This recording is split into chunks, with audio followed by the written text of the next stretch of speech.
O Diario Oficial de Galicia vén de publicar a convocatoria de axudas deste ano para compensar a redución de xornada de traballo das familias para atender as súas fillas e fillos de ata 3 anos ou 12 no caso de ter recoñecida unha discapacidade igual ou superior ao 33%. O obxectivo é continuar impulsando a corresponsabilidade e que cada vez sexan máis homes os que pidan a reducción da xornada laboral. O Goberno galego destina a estas achegas 620.000 euros, que están financiadas nun 60% pola Unión Europea. As persoas interesadas teñen de prazo para solicitalas ata o vindeiro 14 de agosto.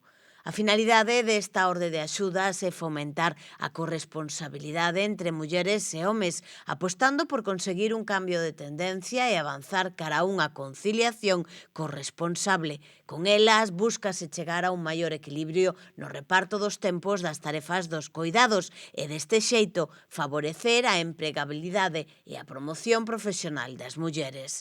Estas axudas están dirixidas a todo tipo de unidades familiares, como as monoparentais, as monomarentais, as integradas por persoas do mesmo sexo e para os homes nos casos de familias de distinto sexo.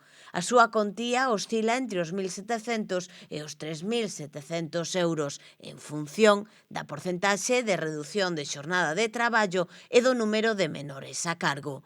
O máximo período subvencionable será de 8 meses, comprendido entre o 1 de agosto de 2024 e o 31 de xullo de 2025.